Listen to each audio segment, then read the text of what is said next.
Hello, everyone. Welcome back to another interview with the man himself, Dan Waites. Hello, welcome.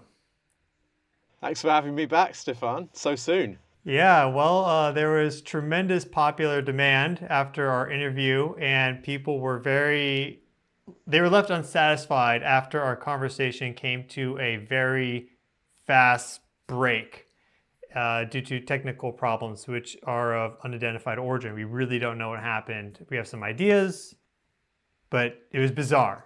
Never had anything like that happen before. So we're hoping that today we will be fine.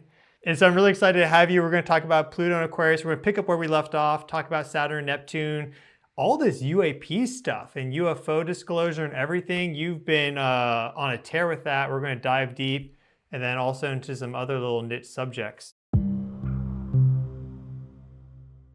Well, welcome aboard, everybody. And what would you like to say just right off the start? Well, what would I like to say? We're coming to a very weird time in history. And I don't know if any of your audience were watching the UAP hearings yesterday. It's kind of amazing just to see these kind of things happening. We've had decades and decades of the government kind of denying that this was anything real, kind of saying that people who thought they'd had experiences were crazy, all this kind of thing. And the policy has changed for some reason, and it's an interesting question as to like why has that happened. There's another thing to think about is what we're hearing in these kind of hearings. Is this the truth and the whole truth, or is there more to it? I think what we may be hearing from the witnesses in these kind of congressional hearings is a part of the truth of the reality that we're living in. But are we ever going to hear the full truth from people who are sort of so closely affiliated with the military intelligence agencies? That's another question. What I find interesting about, and they have so many terms now, UFO, UAP, like all this stuff. Unidentified aerial phenomenon is UAP. UFO is unidentified flying object. I've seen a UFO. It was nuts. Have you seen any before? Not with my own eyes, no. I have a lot of friends who have, Okay, so you need to take including you, like actually. 10 grams of mushrooms and then go out to nature and you'll see them everywhere.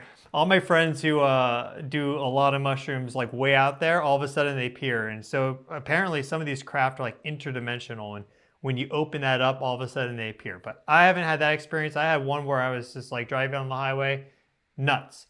But one of the things I find odd about this is that if there is such a large system around this, like Lockheed Martin and all these different companies working on these craft and everything, and there have been whistleblowers and people have come out, but it's tremendous the amount of organization that has gone into that to keep everything tight-lipped and sealed and shut. Because just if we look at physics, when things are more chaotic, you can let things slip. And so they've been able to establish a tremendous amount of order over that, if that all exists.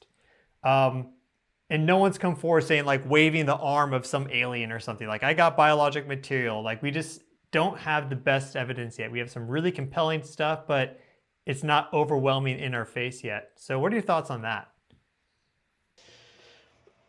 Yeah, you're right that there's been a lot of control exerted on this, and I think when people say that we don't have evidence, it's not right. As you say, we have some compelling evidence, but we don't have the most compelling evidence that we'd want. But for me, what's really interesting is just the question of why this change of policy might have happened. What do, quote unquote, they know that has led them to go from this policy of being extremely tightly controlling over this to suddenly saying, yes, this thing is real. Yes, we do have craft that we're deconstructing, reverse engineering and so forth. Something must be coming, right? Now, the astrology that I know, the research that I've done, tells me, and people who've been following my channel will know this, that in the next few years, there are multiple cycles that are pointing towards this phenomenon becoming much more prominent, much more widely known, perhaps some form of disclosure and so forth. And it's interesting to wonder, as I say, what do they know that has led to this change in policy? Because it's huge and it's dramatic, and it's just really happened in the last few years, since 2017 or so. Okay. Yeah. And there's like a few different ideas behind it. One is that it's just like, I guess you could say the dam is like overflowing now. You just can't stop it. Another one is that this is actually like a disinformation campaign, and it's to like subtly position like United States strategic power, like, hey, if we have this stuff, you're not going to want to do anything with us. And that kind of reverberates a little bit with me, resonates with me. But I mean, after having seen this thing flying, just hovering really over the highway, and this was in the Bay Area. So this is right next to the Lawrence Livermore Lab, and they've done a bunch of weird stuff there. And so it's like, did that come from Lawrence Livermore Lab? And I met someone just at Staples, this girl working at Staples, but she lives in that area, Pinole Hercules area where I was driving through. She's like, yeah, all my friends have been seeing this thing at night, or like these things flying around. And this was a totally unprompted kind of like conversation. It got brought up, but I mean, it was just like, oh yeah, like, so there's clearly, I'm just one person, but after seeing that, everything, your whole worldview kind of changes. So there's something happening. What these whistleblowers during the hearings, they're basically saying, it's the whistleblowers that are stating that we have the craft and the biological materials and everything. What's like the highest level official that's like made these statements? Do you know? I'm not certain. I think one of them is Christopher Mellon. I think he was former Assistant Secretary of Defense, if I'm not mistaken. But he was quite high and quite prominent, and he is supposedly behind this new push for sort of some form of disclosure. I think Luis Elizondo, who's one of the witnesses in the congressional hearings yesterday, is very closely associated with him. And I also think the term whistleblower might be a little bit of a misnomer, because as far as I can tell, people like Elizondo and some of these other characters, they are still working for the government, for intelligence agencies and so forth. So that's not really what a whistleblower does. A whistleblower comes out and says, I'm not supposed to say this, but I'm going to tell you all of this stuff. But I suspect that these witnesses are saying what they've been authorized to say. I think there are powerful people and agencies behind what's happening right now. And I think the other interesting thing that you touched on is that this issue, sort of more than almost any other, it sort of hovers between fact and fiction, between sort of the weird truth of reality and manipulation and deception. Because like there are so many people like yourself who've seen these things, who've had experiences, who are really convinced that this phenomenon is real in some sense. But then there's also this long history of kind of weird manipulations happening, of fake news, so to speak, coming out about this issue, and of manipulation coming from intelligence agencies, perhaps experimenting with how they can mess with people's beliefs and so forth by putting these stories out. And the astrological factor that's underlying this is the conjunction of Saturn and Neptune in Pisces. That's on the way now. Right now, these two planets are in the same sign. They're going to be getting very close to conjunction early in 2025. They spend most of that, all of that year pretty much very close to each other. And then in early 2026, February, they will make an exact conjunction. And so they'll be very close through 2026 as well. Now, I've looked at the history of these Saturn-Neptune conjunctions, and we had some in 1917, then 1952 and 53, and then 1989. And pretty much every time you get these conjunctions, you get big events in the history of ufology.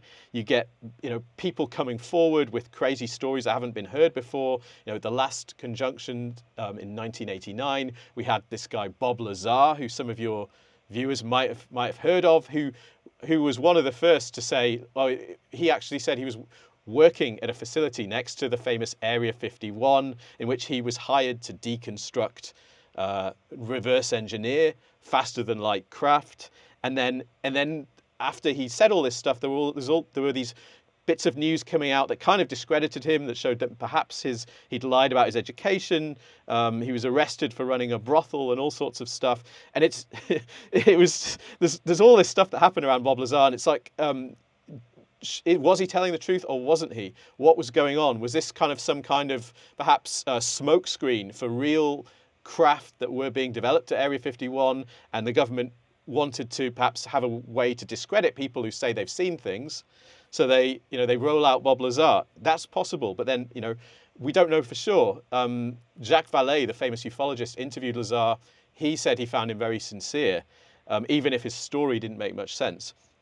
So if you go back and look at what's happened with these conjunctions, there's always a hovering between between the weird truth of things and manipulations. Saturn is the planet of reality. Neptune is the planet of the imagination, of the ideal. And when these two planets get together, which is what they're doing now, everything kind of hovers between truth and deception, and it becomes very difficult to figure out what's really going on. Is this a lie or is this real? And I think that speaks to this current moment. It's a very liminal space, and that conjunction that they have in 2026, we say it's in Aries, 0 degrees Aries. That basically means it's on the cusp.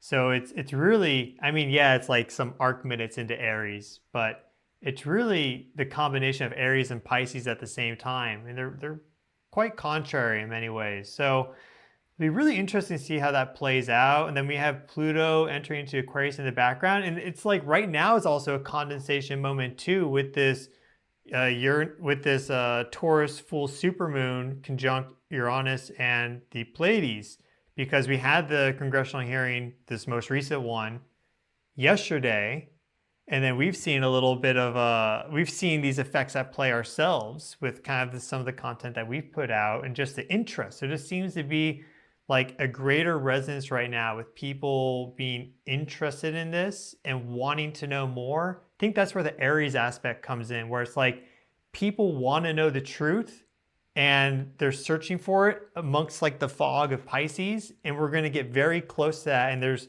going to be these revelations that come out starting in 2025. They already are, but really crystallizing, I feel like, in 2025.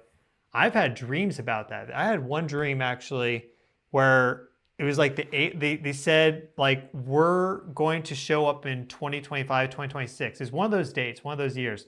And they were over Brazil. And I don't know, maybe it's just a dream, right? Just like some subconscious thing, but it was totally out of the blue. I wasn't thinking about aliens. I really don't like deal with this too much. This is not my main interest, but it was kind of a wacky dream. I've had a lot of alien dreams actually. Don't know why. So there's a lot to them. Interdimensional beings, also like perhaps like physical, like more like us. And yeah, are we seeing with the shift of Pluto into Aquarius? I feel like that's kind of like a foundational thing to this. Are we seeing perhaps the solar system itself become like a more of a habitable place for these sort of interstellar visitors, perhaps, and interdimensional beings? Like, what are your thoughts on that? More so than just reverse engineering these craft, like, are they coming here to like settle, you could say? It's a really difficult question to answer. What I would say is that with Pluto in Aquarius, we're potentially getting the revelation of the other, right? Pluto brings revelation of other powers. Pluto is the lord of the underworld, this powerful force lying beneath the surface that you can't see, but whose effects are nevertheless felt in the world. And Pluto, quite simply signifies power. When it moves into Aquarius, we often see like the revelation of the power of the other, or the others, or the revelation of their existence. If you look back in history at previous Pluto in Aquarius transits, we go back around 250 years, and we find things like the British Empire and the Chinese Empire kind of meeting for the first time. We had the Macartney Embassy during this time, where these two powerful kind of empires sort of become very much aware of each other's existence. with a lot, with serious consequences for both over the years after that. At the same time, we had the British landing in Australia, and then setting that place up as a colony, but also encountering the people who were already there. There was already a population there, of course, the indigenous people of Australia. There's an encounter between peoples, and the same thing happens if you go back another cycle, another 250 years to the early 16th century, and then we have figures like Pizarro encountering the Incas, which obviously had very unfortunate consequences for the Inca Empire at the time.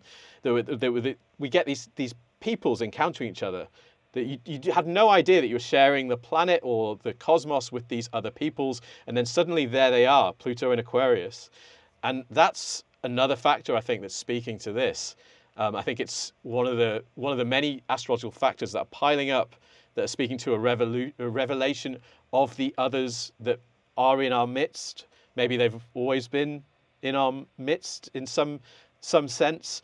I'm not personally totally sold on the idea that these things are, aliens from other star systems. Maybe they are, they could be, but that's just one possibility. And as you say, perhaps these are people who exist, or beings that exist almost parallel to us, or perhaps they somehow secret themselves away in the deep oceans. This is another possibility. There are tons of sightings of craft coming out of the oceans. I think they would have been talking about that a bit in the hearings recently. So-called USOs, unidentified submersible object. So there are tons of possibilities, but I think the theme of the revelation of the other is what we're looking at.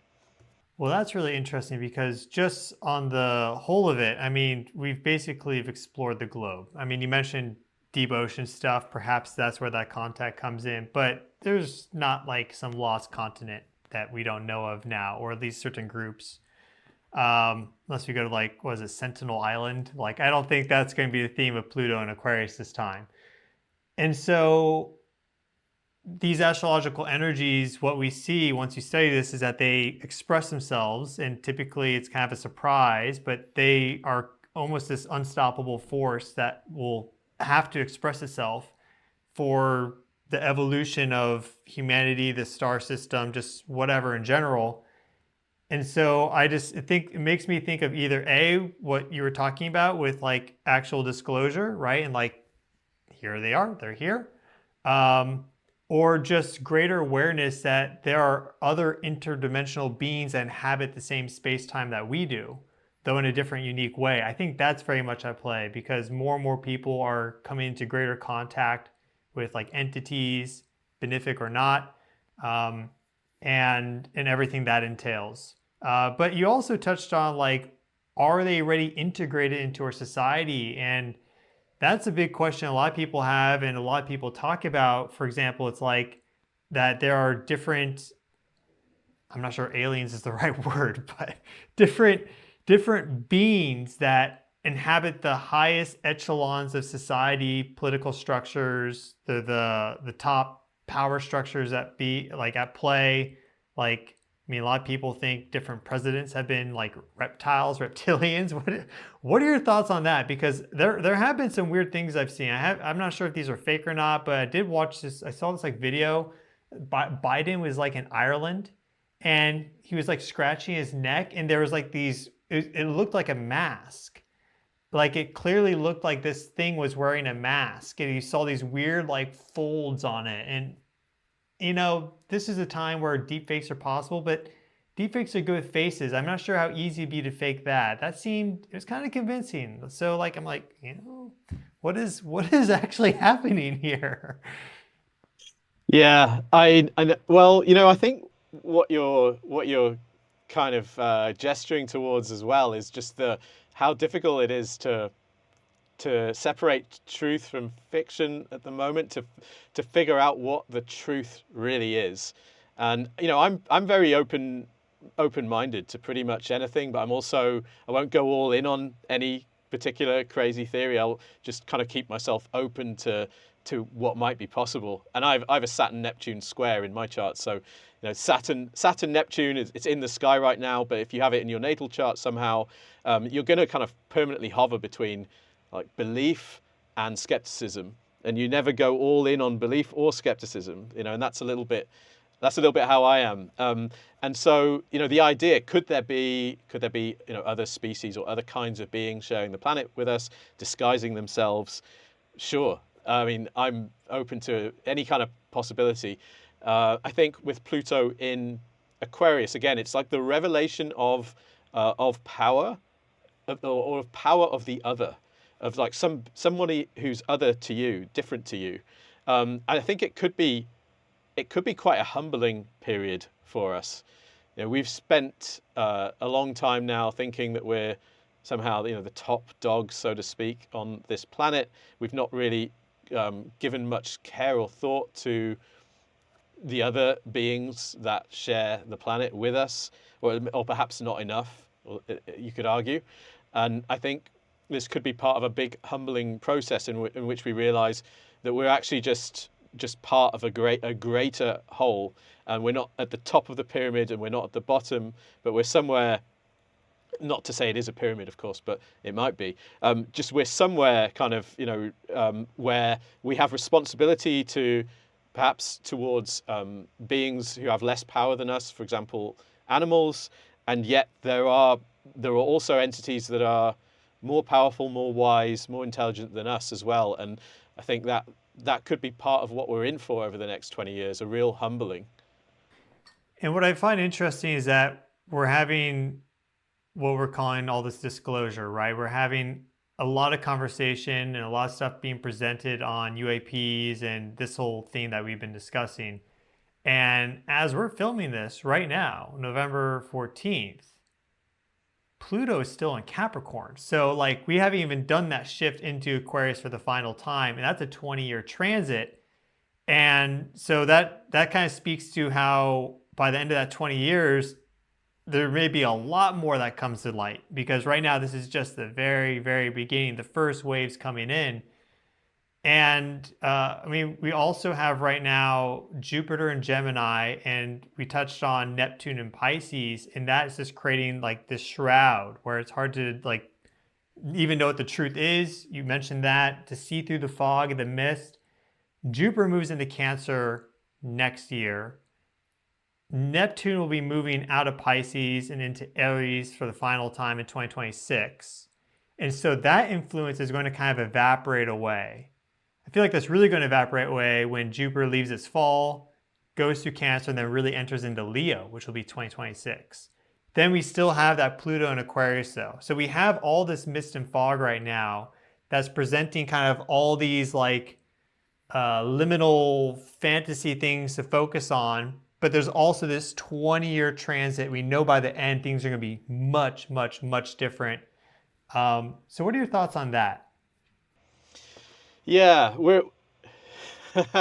I think it's hard to know I've personally been on a bit of a journey of exploring what might be possible about the nature of reality over the last, for quite a while now, but it's gotten more and more intense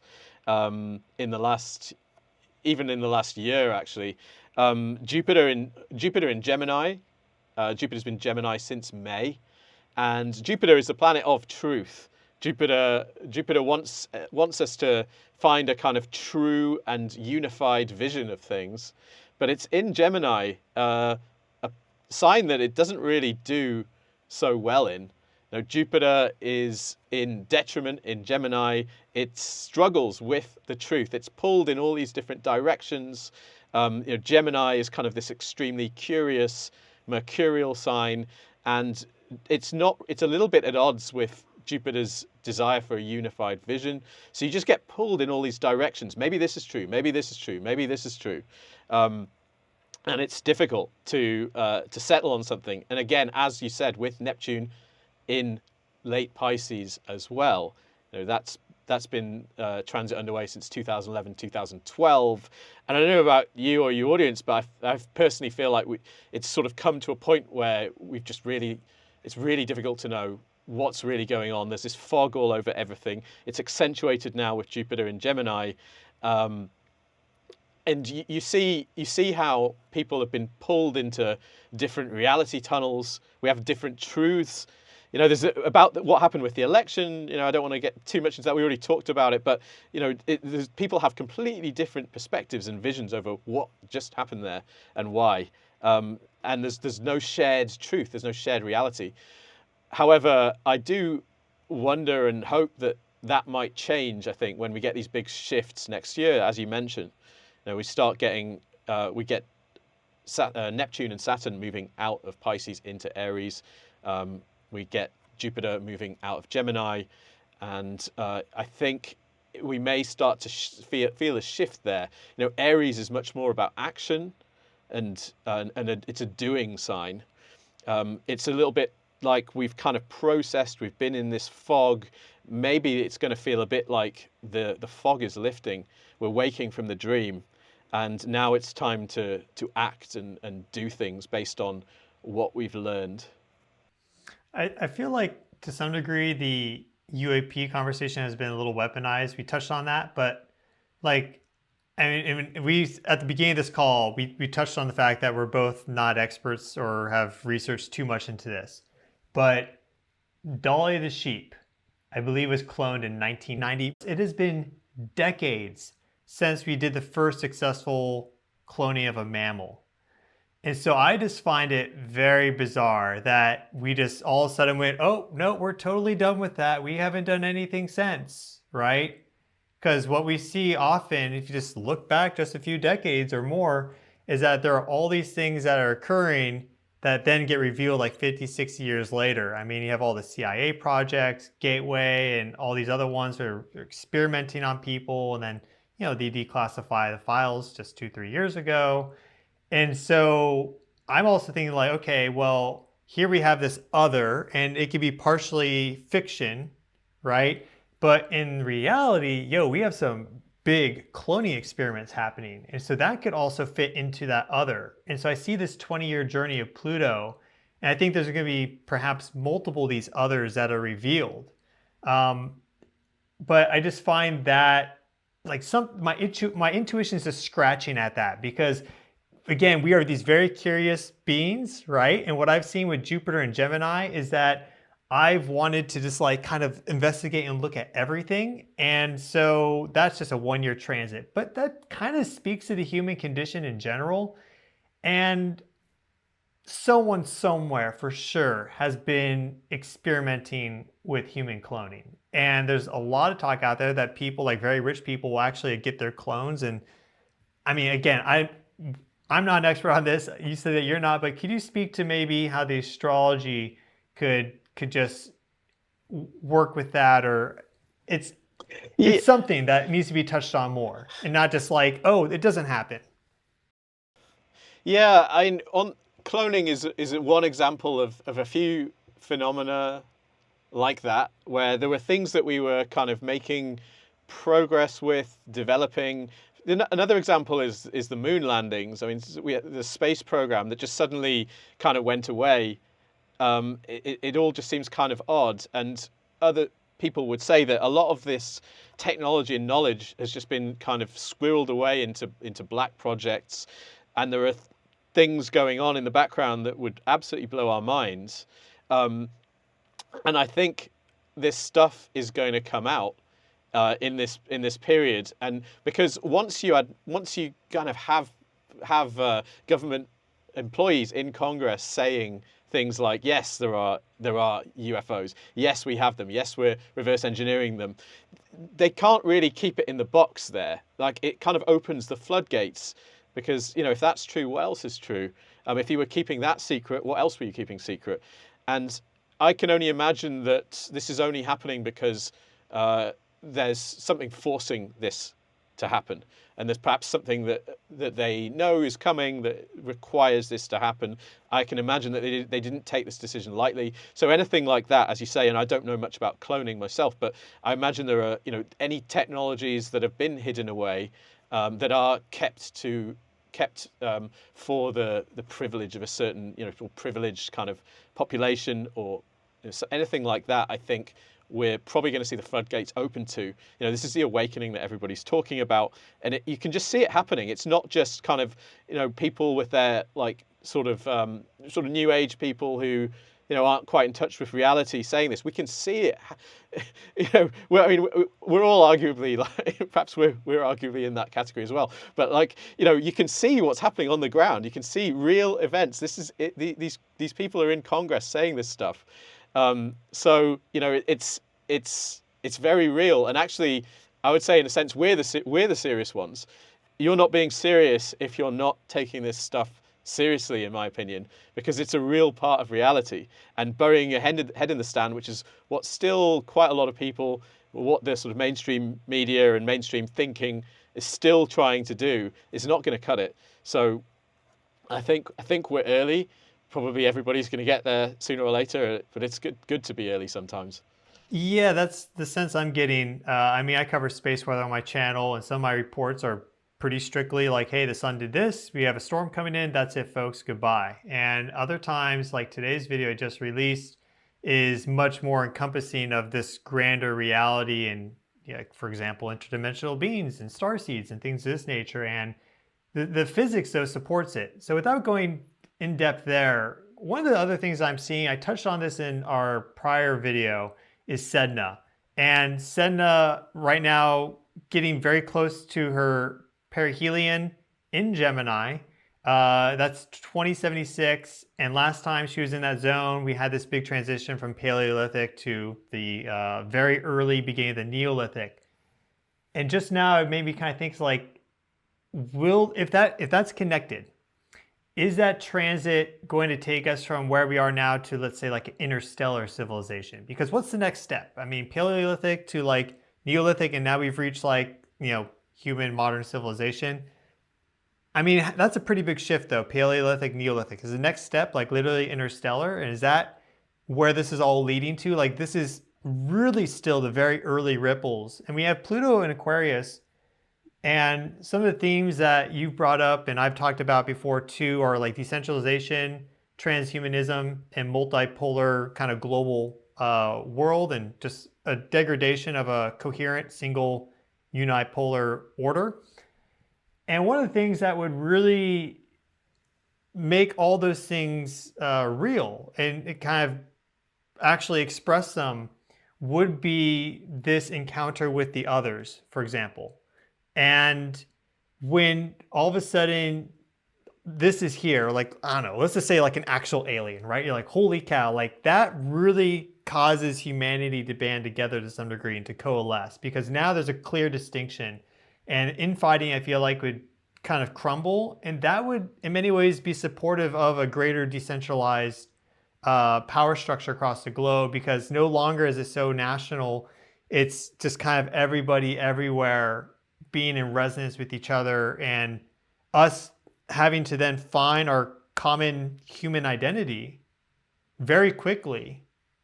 So then together we can relate to these other beings that are out there, whether they're physical or more interdimensional. And it's probably both, right? Just like we're physical beings, there's probably, I can't imagine there wouldn't be aliens that also are similar to us in some way. Whether they're here or not, have technology, that's a whole different story. But Pluto and Aquarius is kind of supporting all that, and this degradation of solitary power into this more split. We're already seeing it, but can you speak to that more? Yeah, I mean, a good phrase that you could associate with Pluto in Aquarius is, "You are not the center. You are not the center of everything." And I think that's a lesson that we're probably all going to learn at multiple levels. From the individual all the way up to the state and the planet itself. Pluto in Aquarius, we're looking at a sign here, Aquarius, that's opposite Leo, the sign of centrality, the sign of the sun. And so we're seeing an empowerment of the kind of opposite impulse of that. You are not the center of everything. And how is this world going to be transformed with that understanding at every level? That's sort of something that we're looking at here. You mentioned geopolitics. We're probably going to see something of that nature playing out in the world, and we're already arguably seeing it with different sort of regions of the world kind of splitting off from each other, forming regional alliances. Perhaps the global trade system is breaking down. We've seen the shipping system, for example, breaking down. The Houthis have been attacking shipping in the Gulf, and it's kind of having sort of cascading effects on the sort of global system. It's sort of fragmenting, or it's getting aerosolized. Aquarius is an air sign. Everything's getting aerosolized now. This is a very airy time. The element of air really characterizes these times that we're living through. But air is also the element of the spirit. And I think we're getting more in touch with the realm of spirit in this period as well. So there may be a degradation of the material structures that we've been relying on, but that can be potentially compensated for by an engagement with spirit. And I think that's something else that we have to think about. Yeah, absolutely. It's been on my mind since we started talking about how the other could also be our own internal journey. I think it's going to express itself in multiple ways. And we're already seeing so many more people being willing to go inside and actually confront their shadow. And I mean, to touch on this briefly, like for example, narcissism. It's very difficult to identify because it's so deeply ingrained, and you have to do some really deep inner work to be able to identify any narcissistic traits and then to let those go. And a lot of psychologists believe that's not even really like curable, you could say, right? Unless it is self-driven. And we know there's a massive narcissism problem, especially in the United States. Like that is like, I love the US, but there's a lot of kind of self-centered culture here. And so I think that also supports this Pluto through Aquarius journey that we're going to be going through, and how America is going to go through this Pluto return. I'm also thinking about right now how Pluto shifts into Pisces after this. And so we have all this Piscean energy. Saturn will be there again in 30 years. And they'll actually, based on that, there'll be a Saturn-Pluto conjunction in Pisces. That date might be 2054, if my memory is correct. I'm not sure though. But regardless, we have all this Piscean energy now with Neptune, Saturn. Jupiter was there just recently too. Did some conjunctions. And then these themes are going to return, but it's going to be in a more Plutonian way. And then that's going to basically take us right into that perihelion of Sedna. Of course, there's a whole bunch of other stuff, a whole bunch of other great conjunctions that are occurring. But that also is very supportive of this, that we're going to have this Pluto through Aquarius journey, this encounter, as you say, with the other or multiple others, and then a really deep dive back into our spiritual essence and a very profound death and rebirth process there. What are your thoughts on Pluto's, I know this is way out there, but this helps us to we're talking big picture stuff. So like, what are your thoughts on that? Well, when you're thinking about Pluto, think of the word power, quite simply, and so we will have power moving to the sign of Pisces. Pisces is this rather mystical sign. It's associated with the world beyond. It's the final sign of the zodiac. So it's about kind of rejoining the collective oneness. This sort of the end of the story of the zodiac, so to speak. Pluto moving into that sign is going to see an empowerment of the Piscean. We can think of perhaps an empowerment of mystics or spiritual people somehow. Whereas Pluto in Aquarius, among other things, it's going to probably empower technologists, and you can kind of see that it's happening in the US right now. If you look at kind of Elon Musk, his association with Donald Trump, he has a huge amount of influence on this new administration. Empowerment of the Aquarian, empowerment of the Piscean. It might be that after this experience of Pluto in Aquarius, after we've had this encounter with the other, after it's got us back in touch with spirit, that we then see a reorganization of society, where power lies, with an empowerment of the mystical, or those who practice mysticism, those who are in touch with the world beyond. I would wonder about something like that. I think the last time Pluto was in Pisces, they discovered the Rosetta Stone, I think in Egypt, if I'm not mistaken. And it gave this sort of deep insight into the Egyptian religion. And that, I think, really helped to seed this great obsession that we have with Egypt, or at least a lot of people do. When we started to realize the sheer the power and wisdom that was embedded in that culture. We're going to see Pluto back in Pisces. So again, I think we're looking at an empowerment of the mystical, of the ephemeral, or the not the ephemeral, but that which those who can contact that which is beyond, perhaps. And you can imagine with this encounter with the other, if we really do see a great process of disclosure and realization about the existence of other beings and so forth, that could completely reshape humanity and our spiritual beliefs as well, I think, and how we think about and engage with the world at really profound levels. Have you ever been to Egypt? I haven't. No, I really want to. I've So never been. you're close by though, but okay, yeah. I mean, the energies there are insane, and they're really transformative. So there's really incredible energy imprints in Egypt. I went there and just had this massive life transformation that occurred afterwards, and there's all these synchronicities that occurred to me in Egypt. And I'm not the most energy sensitive person in general, but I mean, you could feel these energies at times, especially like in the Great Pyramid. We know that based on the physics, it like condenses energy inside it subtly, but it still has these effects. And these energy imprints, I don't think were just created by like humans, for example, through like ritual or prayer. I really think they're bringing in like more interstellar galactic energies and also energies of different deities, which I mean, if you study astrology, it's like we've put this psychic energy into a planet and then it's able to actually cause changes to the reality framework. That's like one theory of how this stuff works.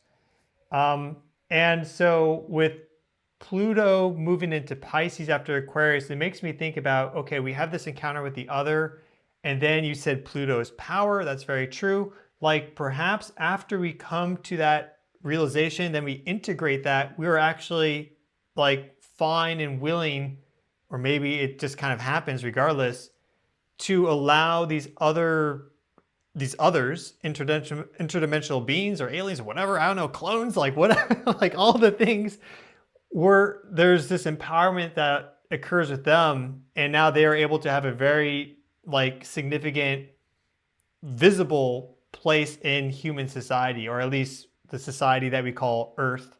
At that point, we're probably going to be, you know, kind of a solar system civilization by that point. So I find that very interesting to think about. It's pretty far out, and so we'll see how off the mark we are.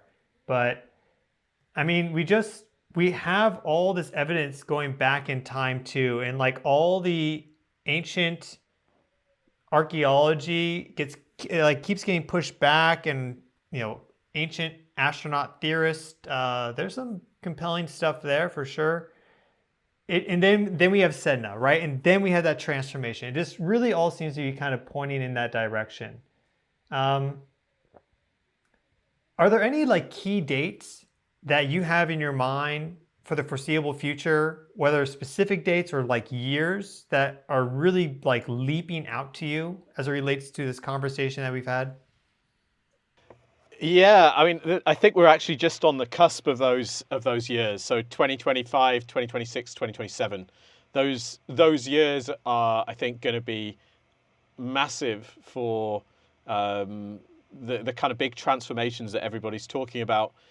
We're almost sort of at the top of the roller coaster now. I think we're about to start hurtling down it, so to speak, into the big dip of change. So one of the things I'm looking at is this Saturn-Neptune conjunction. That's going to be in play and it's already in play, but until 2027 or so. And then there are other cycles as well. It all gets a bit technical to get into without being able to show people exactly what I'm talking about.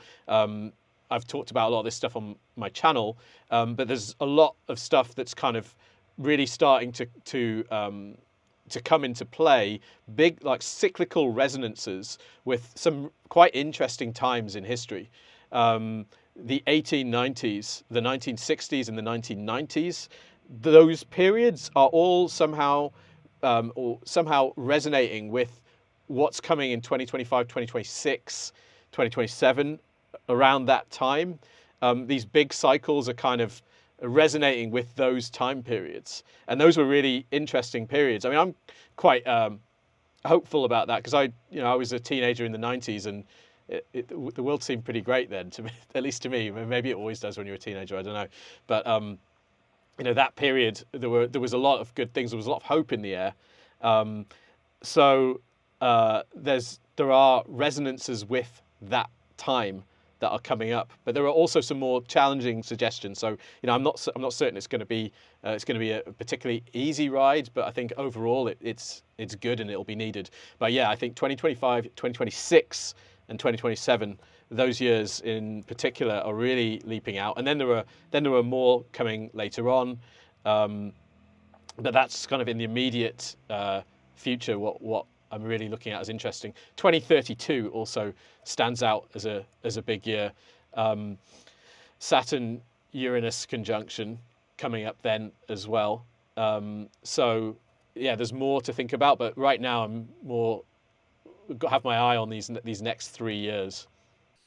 And we'll see if we get through it. I mean, some of those more challenging aspects that you've laid out on your channel very nicely in depth. World Astrology report for anyone that is not already aware, link in the video description. But I mean, the technology, the nuclear bomb, and how it's so closely connected to Pluto-Neptune cycles. And we are approaching this sextile, and just in general, that's just been a ticking time bomb. Take the astrology out of it. The fact that there has been such a big proliferation of that. One of the subscribers commented on the last video, like we forget about this, plutonium, uranium, Pluto, Uranus, like it's in the name itself. And so that is like a big, big, big thing also that we have. I mean, not just for like the next year or two, perhaps there's no real end to that unless perhaps we have some benefic influence come in and helps us to de-proliferate, I guess you could say. So I know you've studied into that extensively. Do you feel that connects into the whole UAP thing? And how's that just in general, how do you feel that or see that playing out? Yeah, there is a well-documented connection between UFOs and nuclear weapons. There's a book called UFOs and Nukes out there. I think the author's name is Robert Hastings, if I'm not mistaken. He did extensive interviews with countless former military people who'd worked at nuclear sites in the US and had witnessed UFO activity at these places, including things like them coming and switching nuclear weapons off, or firing beams at rockets even while they were in midair and so forth. There were tons of these reports. I think it's almost beyond doubt that the phenomenon does show some interest in this, in nuclear weapons. And that's also something that you get from contactee reports as well. Many of them have reported being told by entities that that humanity should abandon nuclear weapons, that they have very bad effects somehow. And there were loads of theories about why the phenomenon is connected to this. But it kind of makes sense that particularly if it or they shares this planet with us, that they wouldn't obviously want us to destroy the whole thing in a nuclear holocaust. But there are other wilder theories. Perhaps nuclear weapons somehow have effects on other realms or other dimensions or parallel realms somehow, or cause rents in space-time, or there's all sorts of possibilities. I feel like what we're looking at, particularly probably until the mid-2030s, is that perhaps the threat of nuclear weapons is going to hang over us again. I have like reasons studying the Pluto-Neptune cycle in particular that suggests that that might be the case. We might be going back to a time like the Cold War when the threat of nuclear war hangs over us. And I do think there's some possibility that maybe, God forbid, obviously, I don't want this to happen at all, but that, you know, one or two of them might even go off. And you do wonder about whether this might hopefully potentially lead to some sort of transformation in the world, in that we you know, the horror of this technology and what it sort of threatens and what it can do in the world leads us to demand change. You know, this is the hopeful perspective, but you know, we already lived through the Cold War when this weaponry did, you know, hang heavy over us all, and I think there's some sense that maybe the great pressure that this creates, we kind of hover between, we kind of live in the shadow of death, so to speak. We always do live in the shadow of death, but these weapons in particular kind of create this sort of psycho-spiritual climate in which this thing threatens us, you know, us all at any time. And I do wonder if that is potentially going to trigger some kind of change over the years, where we realize, you know, we have to alter our relationship with power, with the Plutonian. And so it all fits together. It's really difficult to put it all together in a really coherent way, especially when there are so many unknowns. You know, there is so much that's hidden from us. There's a lot of people with very good ideas about what's really going on, but it's, you know, it is work to tease the truth from fiction, and you never quite feel like you've totally gotten there. But you can see some of these themes that are clustering together and that probably are going to be defining of the coming years. And one of them is UAPs, UFOs. Another one is nuclear weapons, and there are several others as well. But yeah, it's a heady brew, and it's a really interesting time to live through. I guess one of the others would also be artificial intelligence, and seeing that proliferate and how it's now passed the Turing test, and, you know, basically can appear human, at least in terms of text and all that stuff. And that's going to continue to develop. Well, whether it'll actually become intelligent, like as we kind of know it, maybe by the end of Pluto and Aquarius, it's hard to say, but we're also going to come into increasing contact with that. Just a lot of it just through happenstance. You're visiting some brand page, let's say on Instagram, and hey, it turns out all their marketing content is created by AI. And you just, do you know, are you able to identify it? How does that make you feel? Like, then we also get this interaction with, I mean, AI is like technology native, and I have not played with it that much, but what I do know is that it's able to really code like crazy. Like the amount of sophisticated coding it can do is insane, I guess. Like really good. It makes sense because it literally is just like creating itself in some aspect. And we have kind of maybe premonition movies like The Terminator about how it's able to kind of infiltrate everything and take over. Is there anything like, how is what direction is astrology pointing as it relates to artificial intelligence? And is there a convergence between that, UFOs, like nuclear weapons, all these advanced technologies? Yeah, there is a convergence in that all these phenomena, UFOs, nuclear weapons, AI, or computation, let's say information technology, they're all cyclically linked into this big cycle, this big Pluto-Neptune cycle that we're currently living through and are reaching an important phase of. And whether they're linked in other ways is a really interesting question. I think probably the AI thing is going to go a little bit into overdrive when we get Uranus moving into Gemini next year. Then it'll be making, Uranus is, you know, the planet is sort of revolutionary planet. Gemini is a sign of communication, the messenger, Mercury's sign. It's going to be in a harmonious relationship with Pluto in Aquarius. These are both air signs, Gemini and Aquarius. It does suggest a lot of that they're kind of the world's going to put the foot on the accelerator with regards this kind of technology. But I also think something else that Pluto does is it empowers, but it also reveals. I say that it actually reveals through empowerment. It reveals the true nature of things by empowering and sometimes overpowering things. So I think with Pluto in Aquarius, it's going to perhaps reveal to us the limits of technology and what's really important when we have this sort of hyper technological society, when we increasingly rely more and more on IT, which is hard to imagine now because it already seems like we rely on it in an awful lot.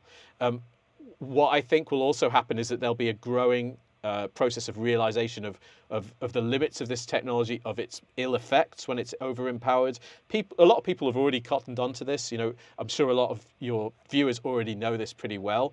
It's something that I think a lot of us are thinking a lot about, and something that I know you yourself have talked a lot about and done a lot on video. Touching grass, grounding, and so forth. This is another sort of thread that I think is running through the times and is going to grow in power as we realize increasingly what over reliance on technology looks like, and what's really important and what it means to be human. These are all themes that are going to come forth, and I just think it's the question of like why, other than the cycles, why these phenomena are linked is another really interesting one. And there are different theories on that. Like, why is AI coming around at the same time as we're getting this sort of pseudo UFO disclosure? Are these things linked somehow? Does the imminence of this technology inspire these beings to reveal themselves, perhaps to try and pull us in another direction? There are other people who suggest that AI or that digital technology was dropped on us by beings from other places.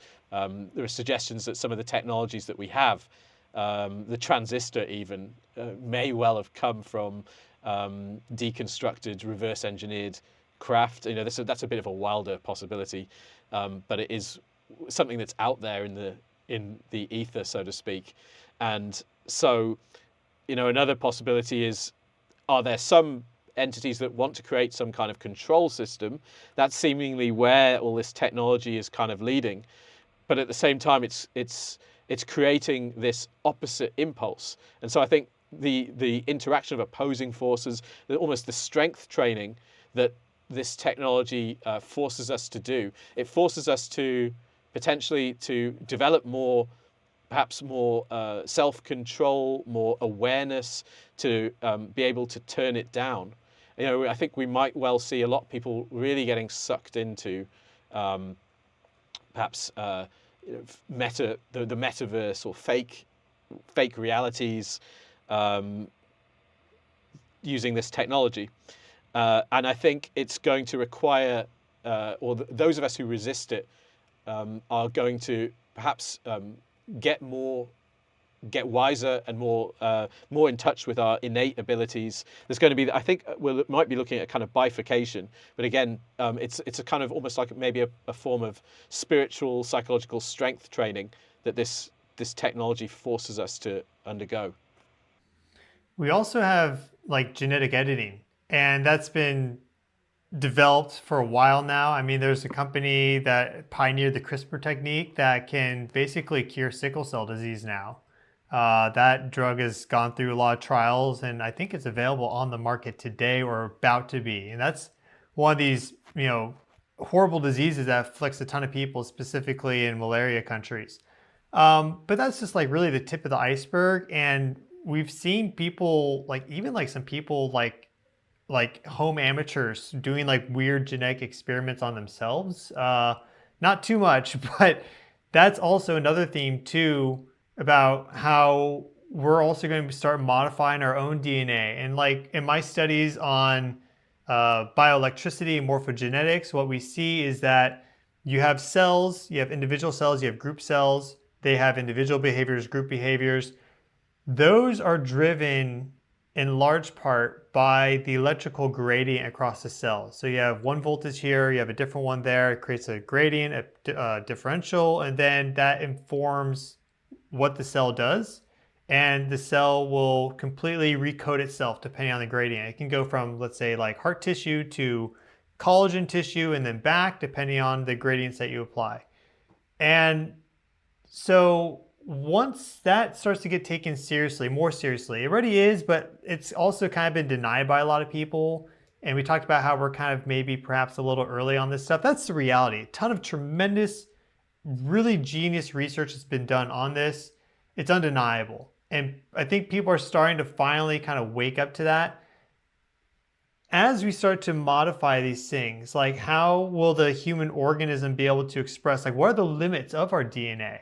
We know that a lot of our DNA is that remnant of other organisms and species, and like, is it possible to like unlock that? And so that also gets brought into question. And I know there's a lot of people out there that talk quite authoritatively, and I don't know if this is true or not, but they talk quite authoritatively on how these different alien species like reptilians and Palladians and Syrians and all this stuff. I'm not an expert, but they speak pretty authoritatively on how there's been a tremendous amount of genetic editing on humans over time by like the Anunnaki and all this. Are you kind of aware of that? Have you studied into that at all?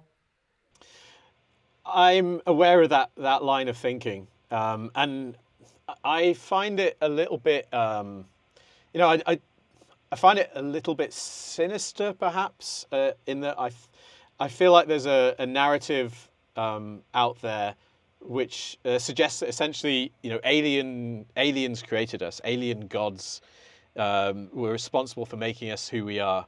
Or these kind of stories, exactly as you mentioned about the Anunnaki, Zachariah Sitchin, Eric von Daniken, all this stuff, and then you see all this stuff a lot on different channels. And personally, I find it a little bit worrying. I'm a bit skeptical because I feel like it. Okay, we don't know for sure what is the truth, what isn't, and I'm open to, as I said earlier, pretty much anything. However, this narrative could be used, I think, to potentially create or strengthen some kind of control system. I think one of the arguments you also hear when you get into this line of thinking is that some people have more of this, this higher kind of alien genetics than others, and so forth. That seems to go with it, and it essentially leads towards a new kind of divine right of kings, I think, or could potentially. These people have more of this better alien DNA. There's a clairvoyant, Gigi Young, who's done a lot of work on this. I find her work really interesting and compelling. She has a series called The Mars Mysteries, where she goes into this in quite a lot of depth, this whole alien gods kind of narrative. And her argument is that she believes that we weren't created by aliens, that our form is basically an expression of the Earth, and that we have a lot of innate power, just using our innate abilities and what we've given. We've just kind of over the years been taught to kind of ignore what we can do, but there's a sort of awakening that's happening in terms of more and more people are understanding that they do potentially have the power to manifest things that they want. They do have the power to gain unusual knowledge about things, clairvoyance, remote viewing, all this kind of stuff. We have these, I think, incredible abilities. We don't necessarily need to start re-engineering ourselves and joining ourselves to technology and so forth. That seems to be what one, let's say, stream or group of people or entities want us to do. But I worry that that's a false path. And I think perhaps the revelation of that is something that may also come in these coming years.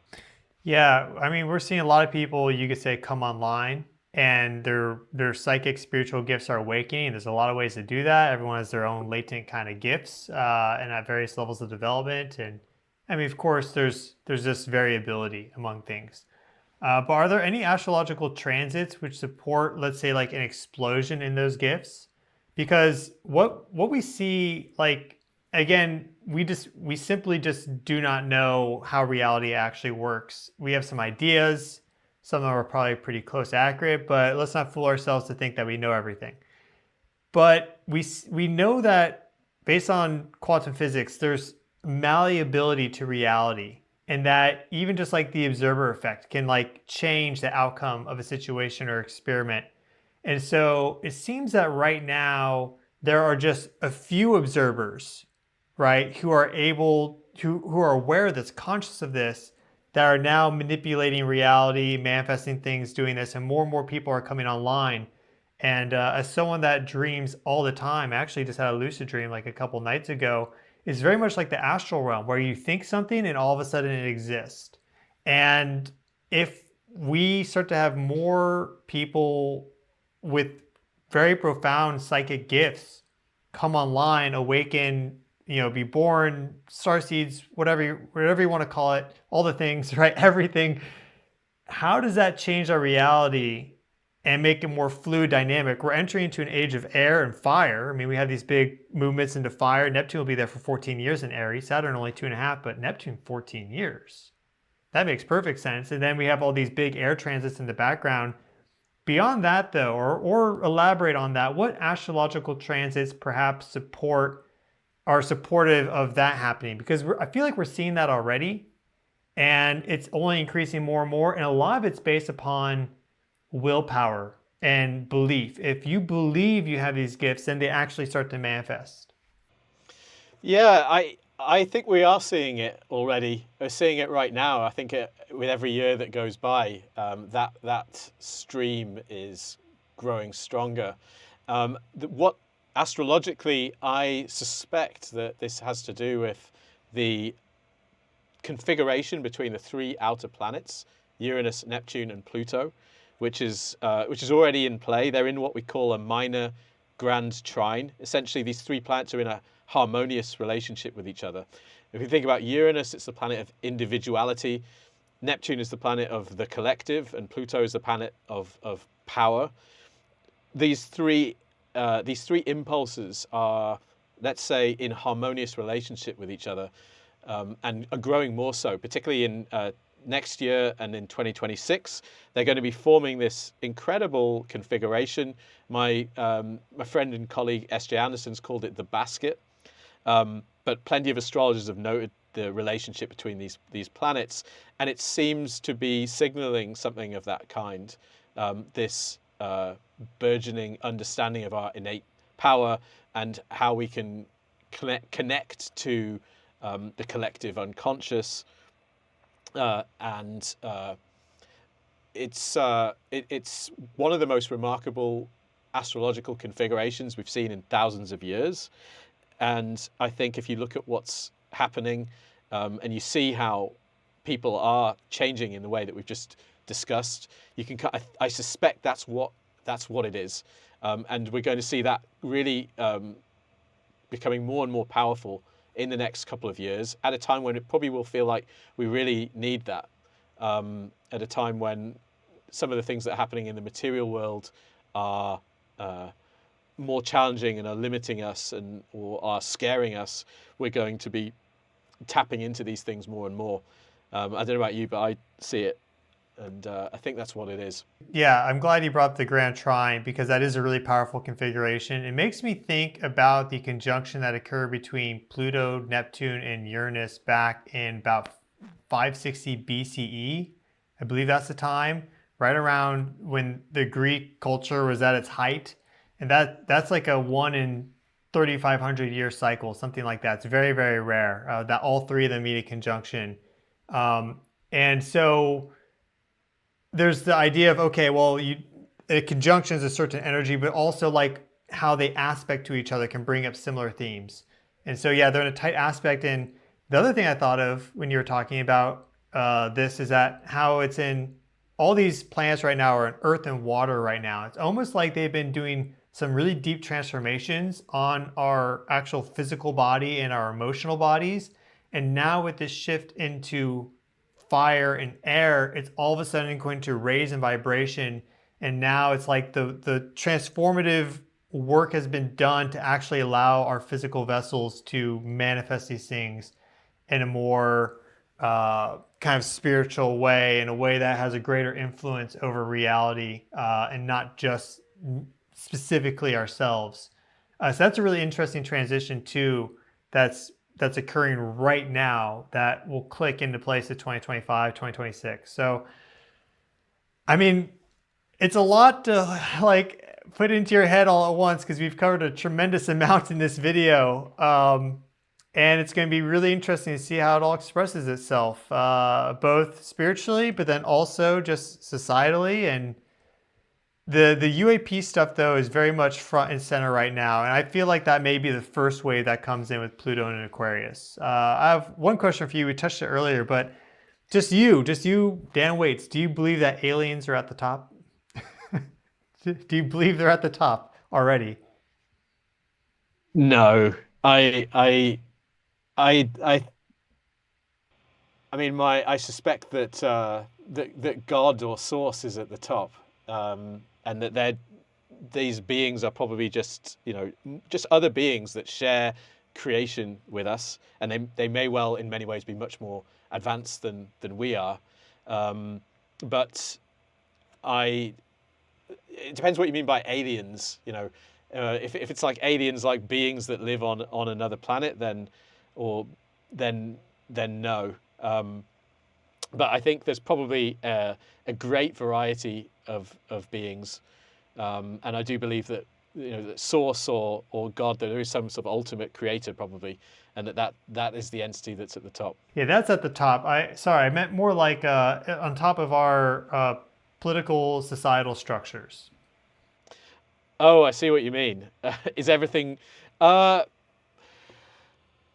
I think if you look at the way, yeah, it's a toughie. It's a toughie. I think if you look at the way that people who control power structures have behaved and how they've potentially run the world over the centuries, I think the endless stream of wars that you go around and you ask almost anybody, nobody wants them, but we get them, and so it makes you wonder, well, who wants this stuff and why, and it also makes you wonder if some of the people at the top of the pyramid are perhaps in touch with or influenced by malevolent entities of some kind, because the way that they behave is so like anathema and impossible to understand for ordinary people who have kind of basic levels of compassion for other beings. It just makes you wonder if there are kind of entities that are, again, in touch with extremely powerful people and are making or guiding us towards malevolent ends. I think there's also, I personally believe that to be true to some degree. I don't think everyone's corrupted, but I definitely, I think it's kind of hard to deny that, especially once you've had an entity encounter or multiple. But there's also these benevolent forces as well. And I feel like there's a tremendous amount of benevolent energy coming in at the same time. And so we'll see how it all plays out. Thanks for joining again. And I'm glad we were able to finish our conversation this time with no interruptions this time. So that is great. And yeah, plenty to chew on. We'll have to have more conversations, especially as 2025 unfolds. I think we're all going to be shocked. I mean, with everything that we've said, and there's a lot of ideas, and it's good for us to kind of like look at these things, interpret as best as possible. But I mean, what's like your percentage you could say on like how accurate that's going to unfold? Not that we're making hard and fast predictions here, but I really feel like it's important to address the huge uncertainty factor with all this, and that we're probably all going to be tremendously surprised in ways that we can't even imagine yet. Yeah, definitely. I'm pretty confident about the themes that are going to come into play, but being, I think it's a mistake to be like overly sure or precise about any predictions and forecasts that you can make. I think we have to be completely humble in the face of the unknowable nature of creation in the cosmos. I I think it doesn't pay to be too sure of oneself. We have to remain humble as a sort of as students of the cosmos, essentially. So yeah, I think we will be surprised. I know I'll be surprised. I'll definitely have gotten things wrong. I have done many times before, and I will do again. But I just hope I get a bit more right than wrong, and that what I put out there is useful to people in terms of preparing them for things that may happen. Well, thanks, Stu, for jumping on. I'm glad we were able to finish the conversation. I hope you all enjoy that. Dan Waites, everybody. Go check him out at World Astrology Report on YouTube, and then also his website, which is www.worldastrologyreport.com. He has longer videos there that go more in detail on these things and perhaps on subjects that YouTube doesn't allow too much. Is there anything you'd like to say about your website and your business? Yeah, just that you covered it there. I also have a private forum which you can gain entry to, and I'm also a consulting astrologer. I do have some slots available for consultations, and if you sign up to my website, you get a 20% discount on consultation fees, and you can cancel that membership at any time in case anybody's interested. All right, well, if you get beamed up, please let us know. And we'll have you back on the channel soon. So thank you so much, Dan. And thank you all, everyone, for watching. God bless. See you all in the next video.